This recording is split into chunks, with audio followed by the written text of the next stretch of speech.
Bíblia, teoricamente, a maior parte, o conteúdo é o mesmo. Aonde está a parte em que pode-se construir imagens, pode-se ter imagens nos templos, que a gente vê isso muito na Igreja Católica, né? Eu convivi, eu sempre fui na igreja, eu casei na Igreja Católica.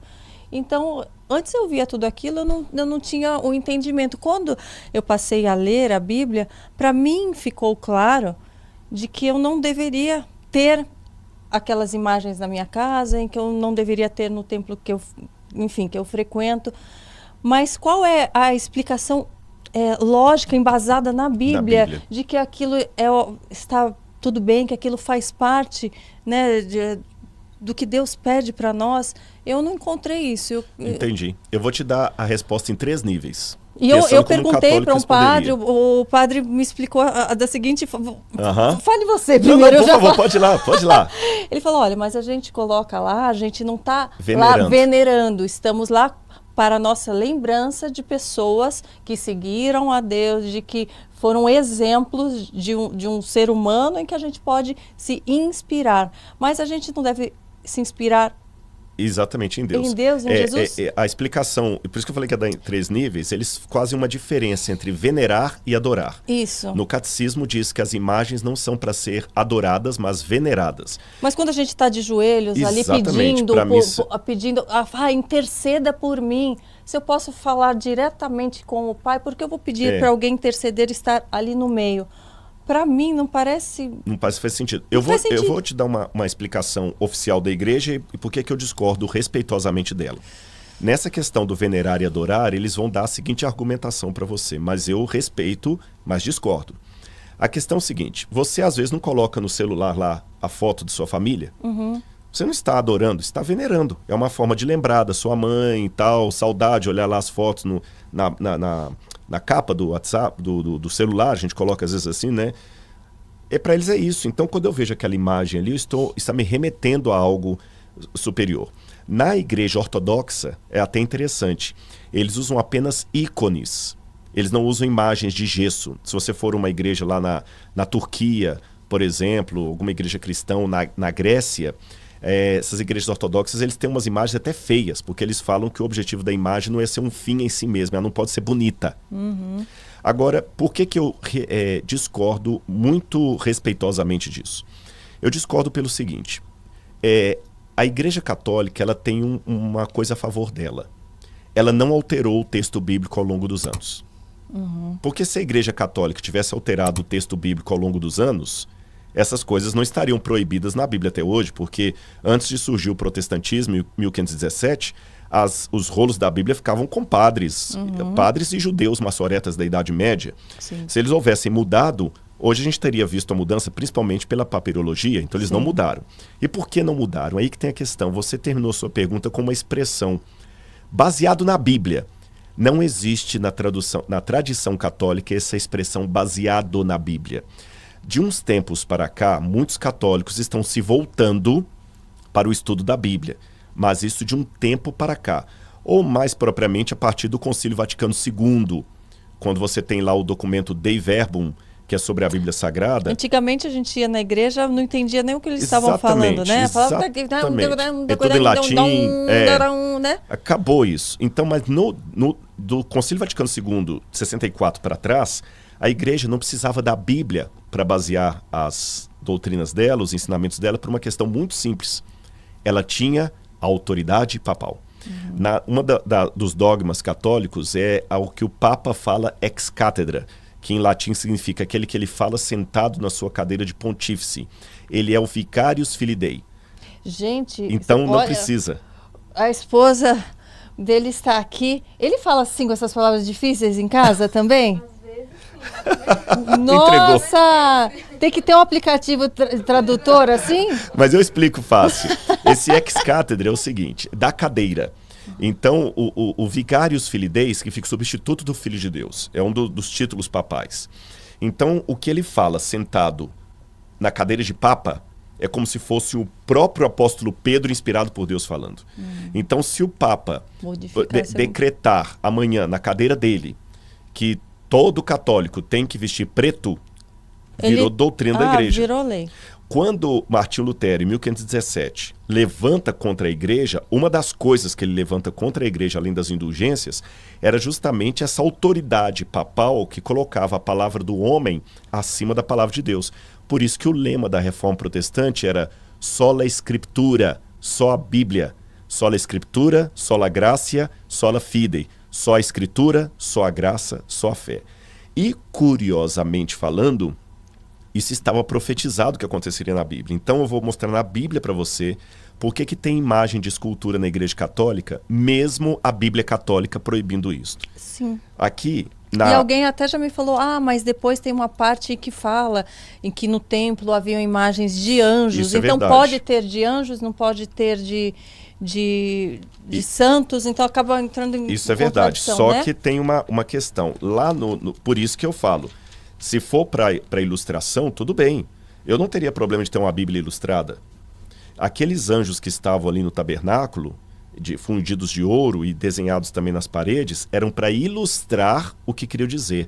Jamais um sacerdote se ajoelharia diante daqueles anjos. Sim. Nem a Arca da Aliança, que era o símbolo da presença de Deus, podia ser adorada.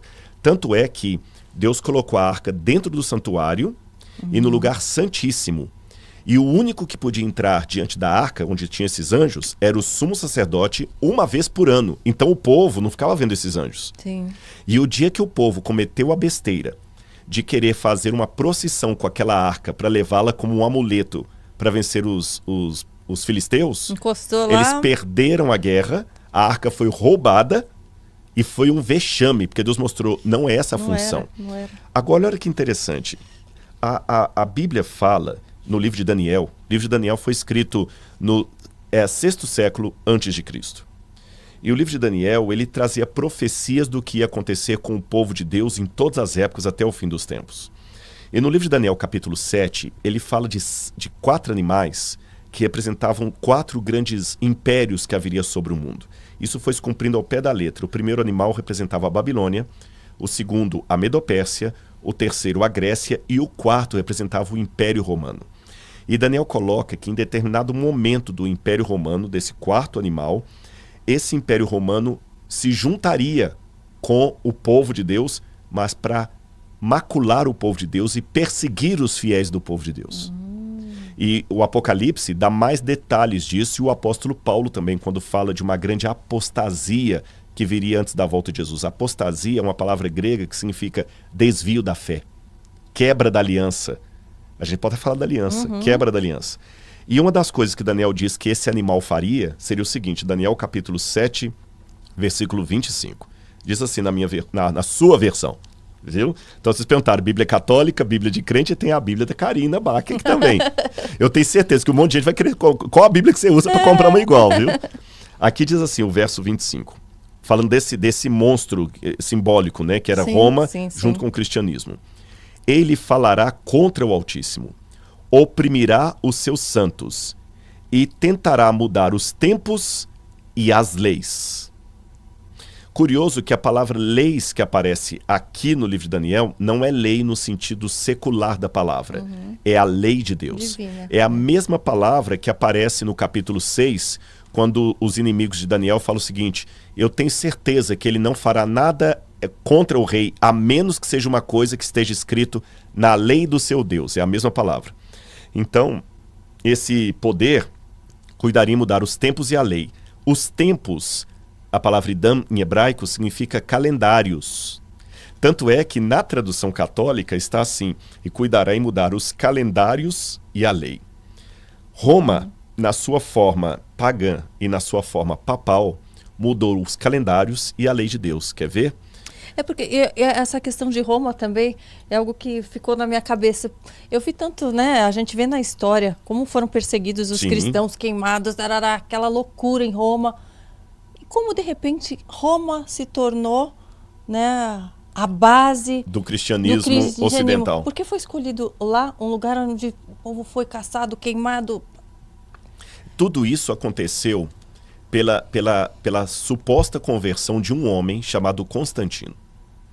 No ano 313 depois de Cristo, Constantino, eu não esqueci a questão do calendário, sim, além não, sim, tem uma surpresa aqui, ó. Não, eu já tenho umas 5 perguntas só dessas frases que você falou. Mas vai ser até bom, porque isso aqui vai explicar o motivo. O Constantino... Já avisa lá em casa que eu vou chegar mais tarde, pede pro Henrico ficar nos meus pais. Ou colocar alguma coisa no micro-ondas lá. É. Mas então vamos lá. O Constantino, ele estava lutando pelo poder em Roma. Roma tinha ficado muito grande e tinha perdido um pouco a força ali. Aí tinha um imperador chamado Diocleciano, que acabou aposentando, o único imperador romano que aposentou. E na briga pelo poder, Constantino foi, e ele sabia que os cristãos na época eram uma força muito grande. Há inclusive uma frase atribuída a Tertuliano que diz que o sangue dos cristãos era como semente. Dá para entender o significado. O sangue dos cristãos é como semente. Quanto mais mata, mais surge. Então Constantino, no ano 313... ele teve uma estratégia política. Ele estava passando a ponte do rio Milvia com os soldados dele para lutar contra Maxêncio pelo poder. Aí Constantino caiu do cavalo e ficou assim, estou tendo uma visão. Nesta época, o Império Romano adorava muito, principalmente o exército, adoravam o deus Mitras, que é o deus Sol. E todo o exército ficou assim, ele teve uma visão de Mitras, o Sol apareceu para ele. E ele falou com os soldados, Mitras vai nos dar o poder, o Deus Sol. Só que, de maneira muito engenhosa, Constantino disse que Jesus apareceu para ele no Sol. E que Jesus é o próprio Mitras. E que ele viu no Sol, vai de novo uma palavrazinha difícil, ele viu uma frase em latim que dizia assim, in hoc signo vincis, traduzindo, sobre esse símbolo vencerás. E ele viu uma cruz no Sol. Então ali ele fez uma simbiose, uma mistura, um sincretismo entre cristianismo e mitraísmo. Ele deu liberdade de culto aos cristãos, proibiu as perseguições aos cristãos, elevou o cristianismo à religião estatal, pegou várias basílicas. O que eram basílicas? Templos pagãos de Roma, e transformou essas basílicas em basílicas cristãs. Quem já foi para a Itália já deve ter visto muito dessas basílicas. Elas têm um panteão lá dessa época que você vê que é uma coisa estrondosa. Nos nichos que estavam os deuses pagãos, ele tirou e colocou imagens de santos. E Constantino começou uma mudança. E a igreja cristã, que até então era apostólica, agora se tornou apostólica romana. E nessas mudanças, Roma foi mudando muita coisa. Tudo isso estava profetizado na Bíblia. Veja, enquanto os cristãos eram perseguidos, massacrados, eles morriam... Mas profetizado não de uma forma de que isso seria bom. Não. Profetizado no sentido de infelizmente isso vai acontecer. Vão distorcer o que está aqui. Como no Antigo Testamento foi profetizado que o Messias seria traído por um dos seus. E infelizmente aconteceu quando Judas o traiu. Não que Deus desejou, Karina, é que Deus, assim, ele assistiu o filme antes. E ele dá o spoiler daquilo que é importante saber. Assim que ele assiste. O nosso também, né? Por isso que ele vai nos avisando, gente. Olha, cuidado. Vocês estão perdendo os avisos importantes, hein? E aí, nessas mudanças que a igreja fez, aí foi, depois de Constantino, veio um monte de mudanças. Uma delas foi o calendário. O calendário foi mudado já na época de Júlio César, Roma. Depois ele foi mudado na época do Papa Gregório. A gente fala do calendário juliano, calendário gregoriano. E nessas mudanças que Roma fez, tanto em sua fase imperial quanto em sua fase cristã, a gente percebe alguma coisa. Nós estamos em que mês agora? Novembro. Novembro lembra que número? 9. Mas é o mês 11. É. Outubro lembra que número? 8. Mas é o mês 10. Dezembro lembra que número? 10. Mas é o mês 12. Quem mudou tudo isso? Roma. Mudou os calendários. E mudaria também a lei de Deus. Eu convido todo mundo que está em casa a fazer um exercício. No Google você acha isso. Procure em qualquer Bíblia, seja de editora católica, ortodoxa ou protestante, Êxodo capítulo 20, os 10 mandamentos. E leia como os 10 mandamentos estão em qualquer Bíblia, em português, espanhol, alemão, inglês, não interessa. Depois que você ler os 10 mandamentos como estão na Bíblia, procure o catecismo e veja como os 10 mandamentos estão no catecismo. No catecismo está assim: amar a Deus sobre todas as coisas, não tomar o seu santo nome em vão, guardar domingos e festas, honrar pai e mãe, não pecar contra a castidade. Mudaram os mandamentos. O mandamento das imagens sumiu. Sim. O mandamento de não terás outros deuses diante de mim sumiu. O sábado foi trocado pelo domingo, Sim. exatamente como Daniel 7:25 disse que aconteceria. Cuidará em mudar os calendários e a lei.